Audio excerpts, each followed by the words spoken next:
Para que una feria de arte sea exitosa es indispensable tomar en cuenta muchísimos factores y uno de los más importantes es el diseño arquitectónico. Este año hemos hecho un diseño que lo hemos llevado hacia un nuevo territorio. Para nosotros el reto más grande realmente es dar una respuesta a lo que sería la experiencia de usuario. ¿Qué tanto tomas en cuenta tú el tipo de arte? La prioridad del diseño son las galerías. ¿Cuánta gente en realidad se pone a pensar, ay, qué interesante quién lo diseñó, por qué? Pues ahí hay un sentimiento encontrado, ¿no? Por una parte, me gustaría que la gente fuese más consciente de la cantidad de trabajo y esfuerzo que hay detrás, ¿no? Pero en realidad, por otra parte, pensándolo en frío, ¿no? Es un éxito que esa reflexión no se produzca.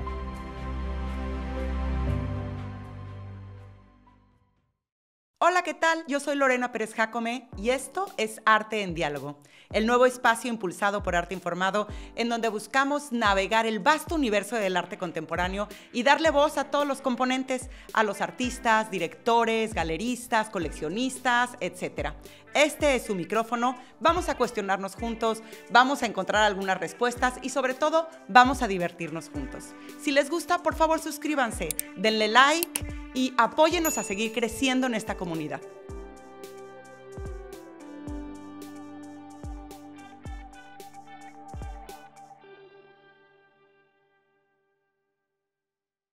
Hola, ¿qué tal? Bienvenidos a Arte en Diálogo. Y bueno, para que una feria de arte sea exitosa es indispensable tomar en cuenta muchísimos factores y uno de los más importantes es el diseño arquitectónico. Es por eso que hoy tenemos invitado a Pedro Pitarch, que es el arquitecto que va a diseñar los 2 pabellones dentro de la Feria Internacional de Arco. Bienvenido, Pedro. Bien, muchas gracias. Encantado de estar aquí. Nada fácil, albergar una feria de arte y el contenedor es primordial para que la gente pueda circular, para darle la atención necesaria a las obras de arte, para que sea la iluminación perfecta, el propio... ¿Cuántos retos? Sí, la verdad que sí. La verdad que son retos, pero a nosotros la verdad que nos gusta mucho el trabajo con la Feria de Arco.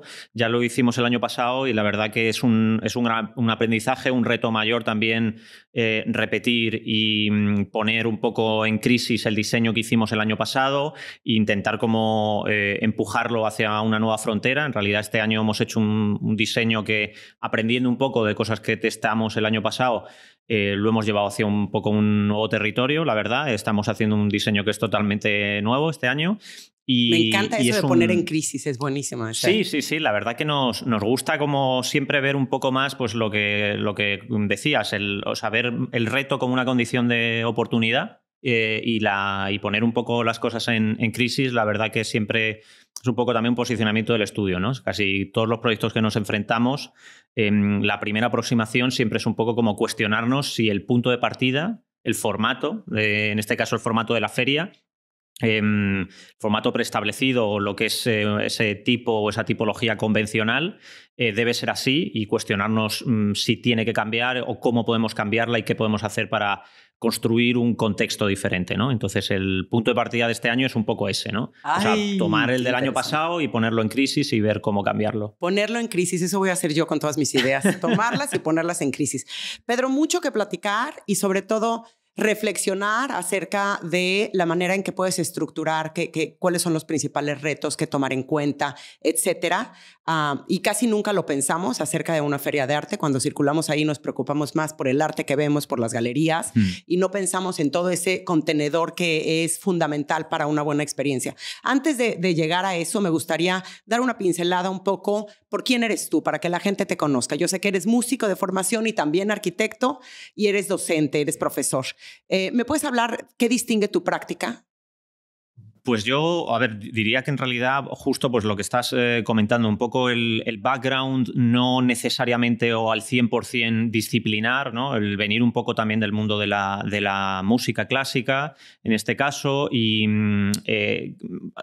tiene un posicionamiento dentro de la práctica en el que no viene todo directamente desde la arquitectura y las miradas del estudio van un poco más a otras disciplinas y a intentar establecer diálogos y un poco hibridación con procesos, metodologías, líneas de investigación que otras disciplinas como la música, el arte contemporáneo, la filosofía, la cultura contemporánea en general nos puede dar. Y por otra parte, sí que creo que es importante en mi práctica y en mi estudio esa posición de vinculación a la docencia, porque pues en realidad hay un diálogo en ambos sentidos, ¿no? Tanto ya no es solo lo que yo trabajo por mi cuenta o trabajamos en el estudio lo que informa un poco la docencia, sino al revés, situaciones que experimentamos en la docencia. Win-win, como le llamamos. Exacto, un win-win, ¿no? Como unas situaciones que se permiten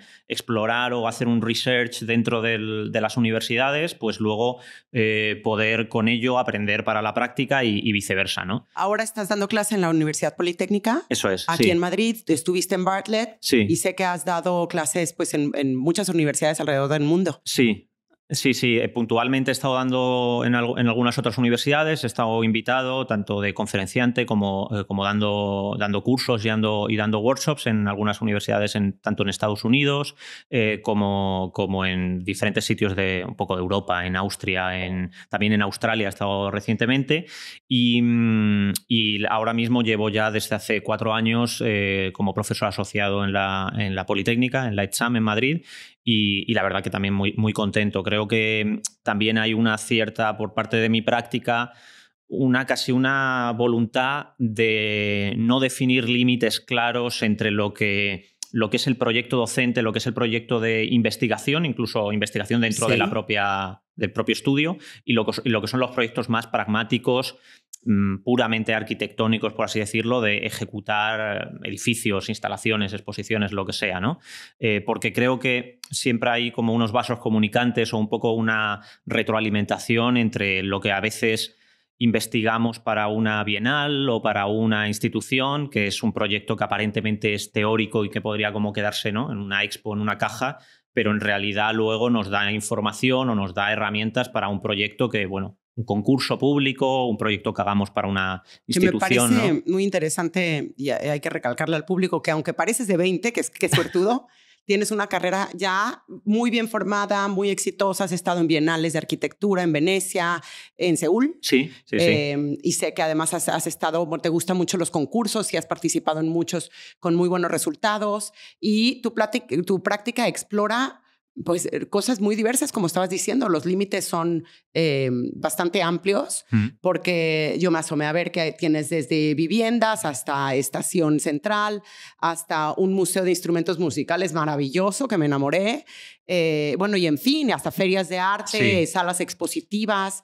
Entonces, bueno, bastante amplio. A mí me gustó algo que decías en tu página que dice: sus investigaciones se centran en las interrelaciones entre sociedad, cultura contemporánea y medios de comunicación. Es una plataforma de investigación y debate sobre innovación de arquitectura para la ciudad. Como un think tank de pensamiento crítico que apunta más a generar preguntas que a dar respuestas. Eso me suena muy arte contemporáneo. Es un think tank. Vamos a preguntarnos y ya las respuestas llegarán. Exacto, sí. La verdad que el formato de think tank sí que es un tipo de formato que me interesaba mucho desde un inicio de la práctica profesional y vemos un poco así el estudio realmente, no tanto como un estudio de arquitectura convencional en el que se dan respuestas directas a través de una forma de arquitectura, ¿no?, a un enunciado, a un encargo, a un brief de un concurso, ¿no?, en el que pues, te piden algo y tú le das el contenedor para que mejor responda a esos usos, ¿no? Nosotros lo vemos un poco como de una forma más parecida a eso, a un think tank, ¿no? En realidad, cada vez que entra un encargo o una posibilidad de un concurso en el que participamos o una invitación a una bienal, casi siempre el punto de partida no es dar una respuesta, sino dar una pregunta, ¿no? O sea, casi siempre es un poco como lo utilizamos como una excusa casi todos los proyectos para generar una investigación y hacer unas preguntas y poner un poco en crisis el propio formato que se nos está pidiendo. En caso, por ejemplo, de alguno de los proyectos que has mencionado, también vienen las respuestas un poco por ahí y quizás también por eso el estudio o la práctica ahora mismo no está muy enfocada a un tipo de proyectos muy concretos. O sea, no es que hagamos estudios que hacen exclusivamente vivienda o hacen exclusivamente exposiciones. La verdad que nosotros funcionamos haciendo muchos tipos de proyectos, de usos muy diversos, porque lo que más nos interesa es el cuestionamiento de la tipología arquitectónica convencional o que se espera de un inicio, ¿no? A ver, vámonos a Arco. Es el segundo año, como dices, que estás haciendo todo el diseño arquitectónico. Para empezar, ¿cuál es el reto más grande que se enfrenta? Porque hay muchos, es algo efímero. Sí. Dura solamente unos días. Sí. Y definitivamente la experiencia se ve afectada en muy gran medida por el espacio mismo. ¿Cuál consideras tú que es el reto más grande al hacer esto? Pues para nosotros el reto más grande realmente es un poco dar una respuesta a lo que sería la experiencia de usuario que sea satisfactoria desde un punto de vista holístico, ¿no? Es decir, viendo al usuario no solo como el coleccionista que visita o el visitante durante el fin de semana en los días de no profesionales, ¿no? Sino también los propios galeristas, los propios artistas que van e incluso los propios trabajadores, ¿no? Entonces, para nosotros el punto de partida un poco del diseño es ese reto de intentar generar dentro de lo que son los pabellones 7 y 9 de IFEMA un contexto en el que se pueda construir lo que nosotros llamamos un poco al proyecto, le llamamos Arco Ciudad de Galerías, porque lo concebimos como un urbanismo interior, ¿no? Un urbanismo doméstico. Una ciudad pop-up. Una ciudad pop-up que habita esos dos pabellones durante esos 2 días, ¿no? De la misma forma que surgen otro tipo de urbanismos pop-up, ¿no? Como festivales, ¿no? De música o tal. Son situaciones que aparecen y desaparecen, tienen mucha intensidad durante un periodo muy, muy corto, y en este sentido Arco lo relacionamos mucho a ese tipo como de ciudades de fin de semana efímeras, ¿no? En ese sentido, de fin de semana, qué bonito. Sí. La verdad que es una cosa como que nos interesa mucho en el estudio. Hemos estado también, tenemos un poco una investigación ya avanzada en tema de los festivales de música y de lo que son los urbanismos pop-up, y en ese sentido, por ejemplo, pues Arco está muy ligado al aprendizaje que hemos hecho con todo ese research. En el caso de Arco, por ejemplo, uno de los grandes retos es ese, es el de generar ese urbanismo doméstico, y le llamamos doméstico porque intentamos que frente como a la impersonalidad que tiene un pabellón de feria, ¿no? Un pabellón ferial que tiene 12 metros de alto, es un tipo de espacio muy genérico, muy industrial, ¿no? Que igual 2 fines de semana antes se ha hecho una feria de turismo, se ha hecho una feria de tractores, ¿no? Entonces, convertir eso en un sitio muy sofisticado, que es para unos usuarios muy específicos, que es el arte contemporáneo, una escena de arte contemporáneo, la verdad que es lo más difícil, ¿no? Entonces, en ese sentido, este punto de intentar domesticar esa arquitectura totalmente impersonal de los pabellones es el primero de los retos, ¿no?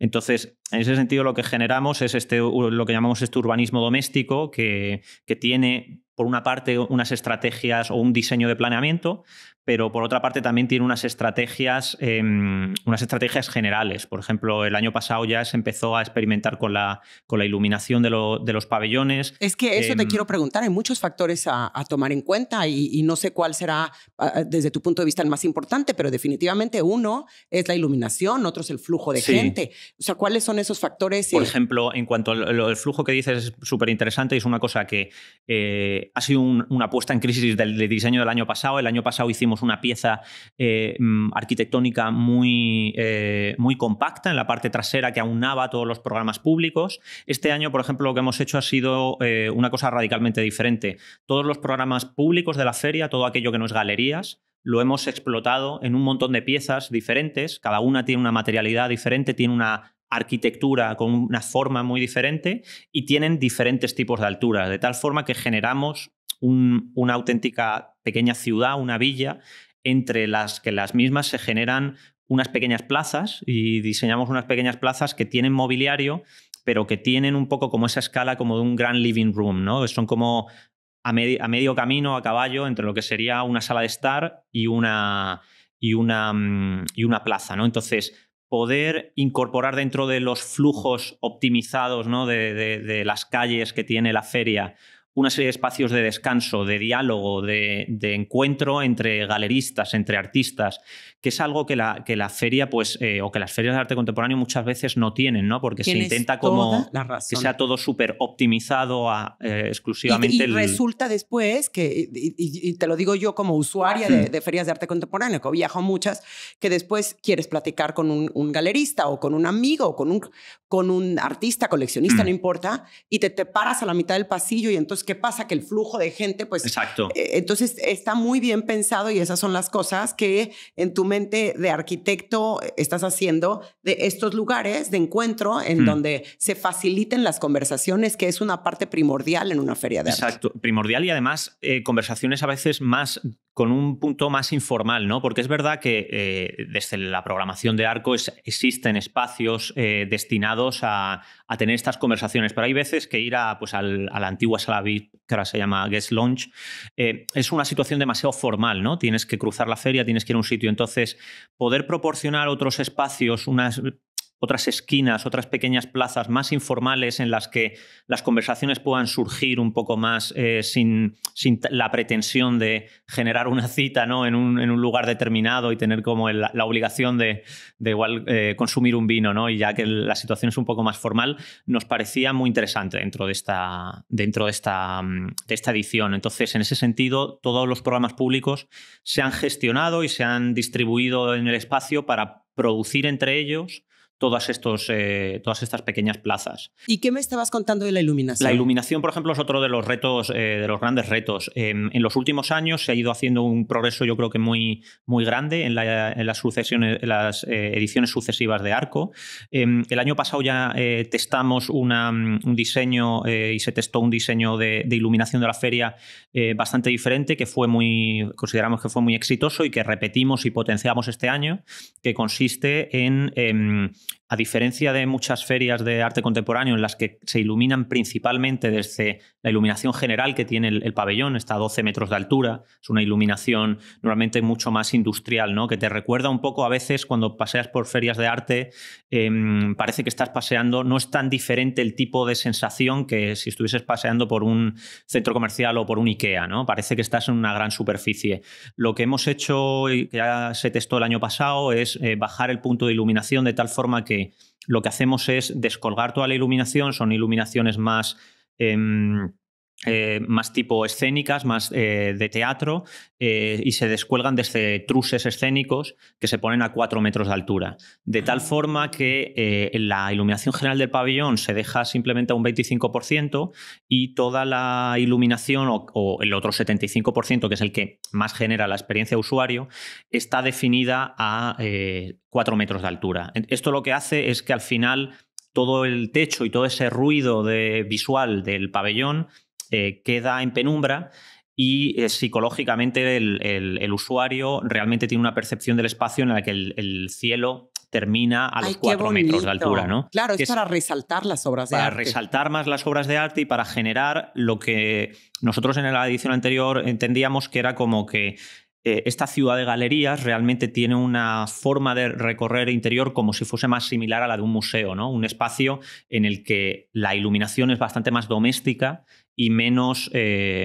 industrial o menos ferial, ¿no? Entonces eso ha sido uno de los retos que ya empezamos a trabajar el año pasado y que se ha desarrollado este año. Para desarrollar el diseño, ¿qué tanto tomas en cuenta tú el tipo de arte? O sea, que sea arte contemporáneo, que sea arte moderno. Sí. ¿Te involucras, investigan un poco en qué se va a exhibir o no? En el caso de Arco, evidentemente la prioridad del diseño son las galerías, y las galerías tienen sus propios programas y ellas son las protagonistas. Entonces, nuestra labor como diseñadores va un poco a arropar todo eso, pero por supuesto es súper importante para nosotros, ya no solo en Arco, sino cuando hacemos otros proyectos que tienen que ver con el arte o con lo museístico, es a través del diseño no eclipsar, sino solo enmarcar, ¿no? Entonces, en el tema en Arco, la mayor parte del diseño de las galerías es un diseño muy, muy genérico, porque las protagonistas son las obras, las protagonistas son las piezas y las protagonistas sobre todo son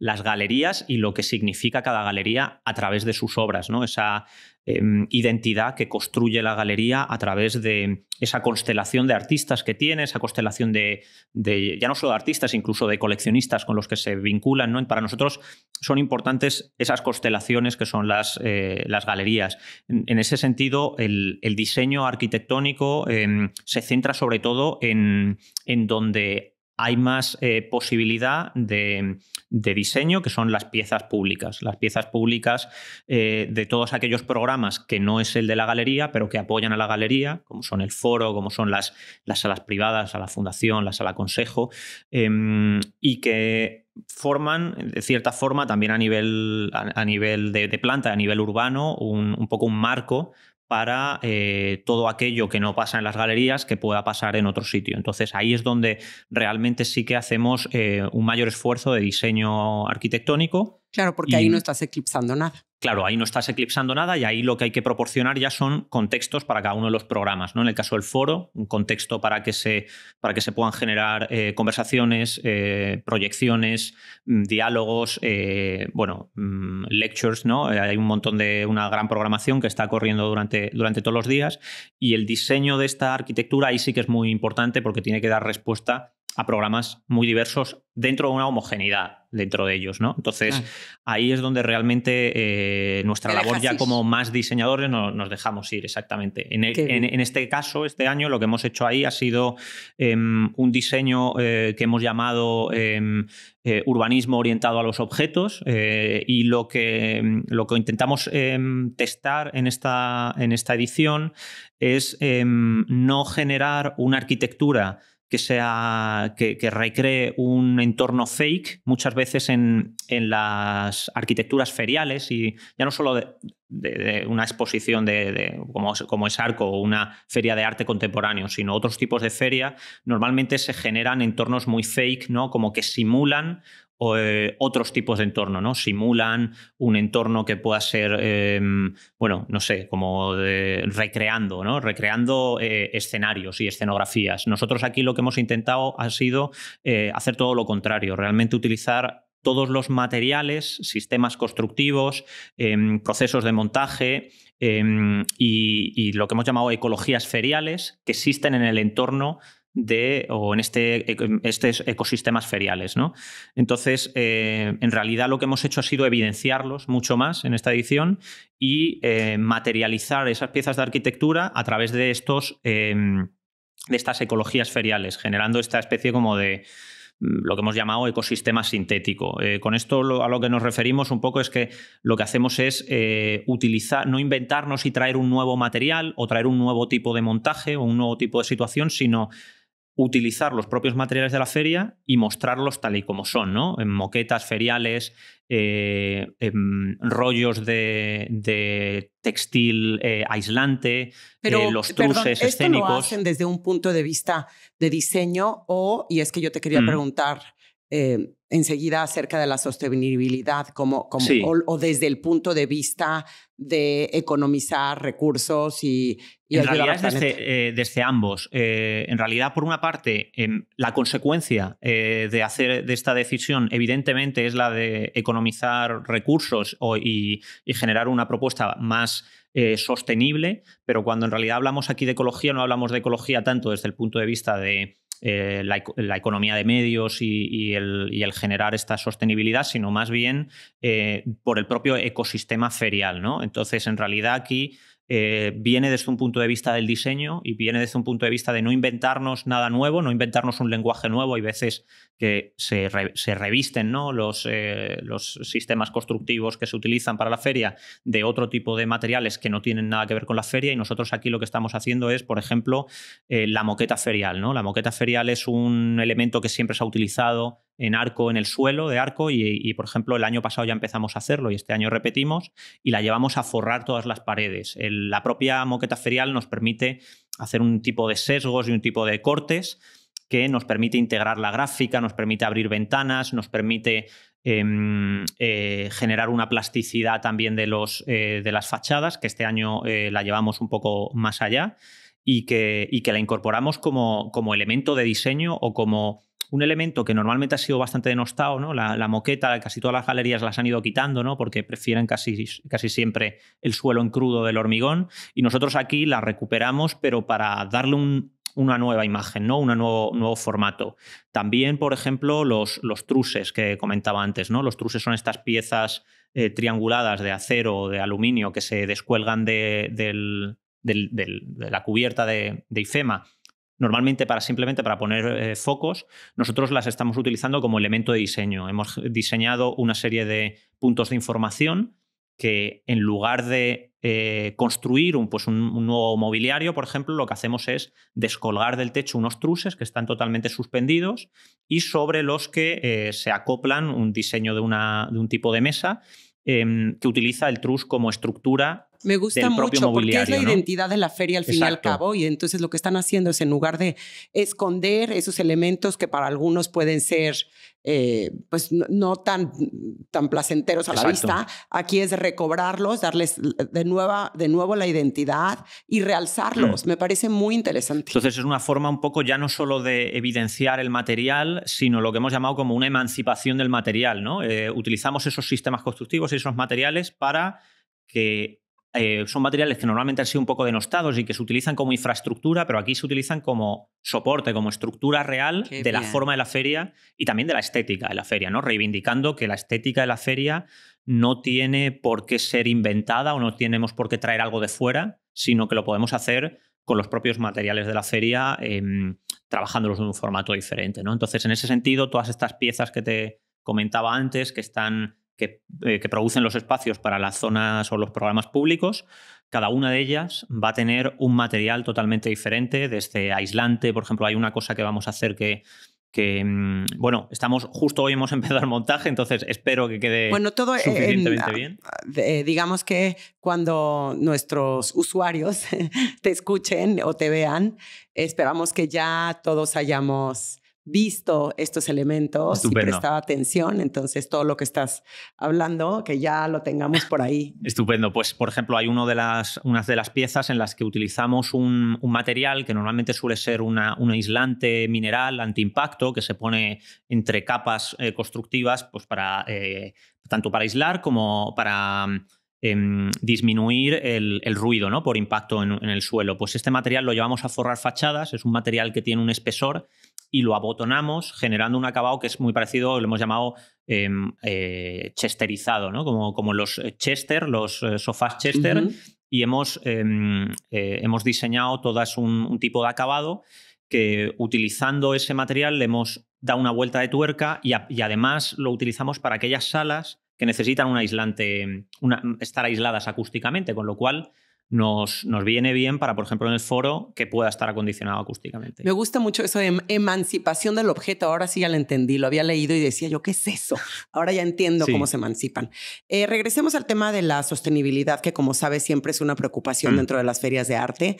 ¿Cómo lo llevas tú? ¿Cuál es tu enfoque al respecto? Pues, por ejemplo, este año esta decisión material realmente tenía un doble pie, ¿no? Por un inicio empezamos a hacerla desde un punto de vista más conceptual, que es el que comentaba, más de estrategia de diseño, pero en realidad la consecuencia ha sido que genera una sostenibilidad del propio diseño, porque hay muchos de los elementos que luego se pueden reutilizar para otras funciones, y sobre todo porque intentamos, por ejemplo, que muchos elementos de los que estamos construyendo se resuelvan no tanto o no exclusivamente, como se suele hacer en las ferias, que se ejecuta mucha tabiquería, que normalmente luego es verdad que se recicla gran porcentaje, ¿no? Porque se utiliza una tabiquería de madera que luego se desmonta y se recicla la gran mayoría, pero aún así genera residuos, ¿no? Este año estamos intentando, por ejemplo, con este tema de los truses escénicos.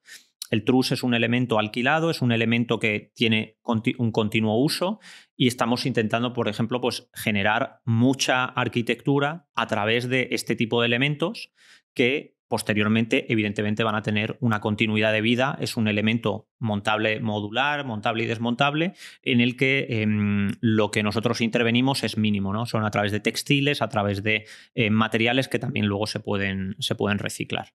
¿Cómo te gustaría o cómo percibes tú que la experiencia del usuario cambia gracias a todos estos elementos que tú estás... Pues para nosotros, la verdad que, como decía antes, la experiencia del usuario es casi un punto de partida del propio diseño. Entonces, cada paso del diseño vamos cuestionándonos qué repercusión tiene en la experiencia de usuario o viceversa. Antes de comenzar un diseño, lo pensamos desde lo que esperaría el usuario o desde lo que sorprendería al usuario, ¿no? Entonces, en ese sentido, en esta edición sí que creemos que es muy importante este tipo de espacios de este urbanismo doméstico que vamos generando, estas plazas para las que además estamos haciendo una colaboración en Arco con una empresa de mobiliario de exteriores, Sisimar, que ya colaboró el año pasado con nosotros en el diseño de la feria y con la que equipamos a todas esas plazas y al espacio gastronómico también de un mobiliario que es un poco también, el diseño es híbrido entre lo doméstico y lo urbano, ¿no? Es un diseño de mobiliario que tiene una forma que recuerda mucho a mobiliario doméstico, ¿no? A un mobiliario que podíamos tener en un salón o en un living room, pero el acabado que nos están fabricando para la feria es un acabado en acero inoxidable pulido que en realidad recuerda mucho al tipo de mesas de las terrazas, ¿no? Tan comunes, por ejemplo, en Madrid, esas terrazas castizas, ¿no? De tomar una caña y unas tapas, que suelen ser un acero inoxidable pulido y con la que dotamos a todas estas plazas y también al el espacio gastronómico, que, por cierto, este año se amplía y lo llevamos a una parte nueva de la feria. Este año hemos hecho un diseño urbano en el que los 2 pabellones casi exclusivamente se quedan con programas que solo tienen que ver con la galería, con el arte o todos estos programas públicos anexo, pero toda la parte gastronómica nos las estamos llevando a una pieza que es el núcleo 5, junto al pabellón 7, y para poder hacer un espacio mucho más singular, más acotado, que pueda tener más libertad, que pueda tener también más ambición ese espacio, tanto de diseño como de uso, y que las galerías tampoco se sientan interferidas por el espacio gastronómico, que siempre genera mucho más ruido, ¿no? Y actividad. Cuántos aspectos estás hablando de diseño, incluso gastronomía, cuántos aspectos hay en una feria de arte. Y yo creo, y no sé, ahí te quiero preguntar, que tampoco se piensa como usuario en ellos, que no sé si también es un regalo que no se piense, porque en la manera en que tú te metes en las galerías y en el arte, quiere decir que eso está funcionando. Pero me pregunto cuánta gente en realidad se pone a pensar, ay, qué interesante, quién lo diseñó, por qué, o sea, ¿qué tantas miradas y reflexiones al respecto crees que hay? Pues ahí hay un sentimiento encontrado, ¿no? Por una parte, me gustaría que la gente fuese más consciente de la cantidad de trabajo y esfuerzo que hay detrás, ¿no? Como diseñador, pero en realidad, por otra parte, pensándolo en frío, ¿no? Es un éxito que esa reflexión no se produzca, porque eso quiere decir que el diseño está funcionando correctamente y que la experiencia de usuario se desarrolla al margen de una interferencia que haya con el diseño y con la que haya errores, ¿no? Entonces, en ese sentido, creo que es positivo que no se reflexione tanto acerca de ello, porque eso quiere decir que hemos hecho relativamente bien el trabajo, ¿no? Oye, pues muchísimas felicidades. Felicidades por estar haciendo el trabajo que haces. Yo admiro mucho a los arquitectos porque me parece increíble poder soñar algo y después pisarlo, habitarlo, verlo. Y te felicito por realzar nuestra experiencia como es en una feria como Arco. Así que muchísimas gracias por estar aquí. Nos dejas muchas cosas para pensar y esperemos verte muy pronto. Estupendo. Muchísimas gracias.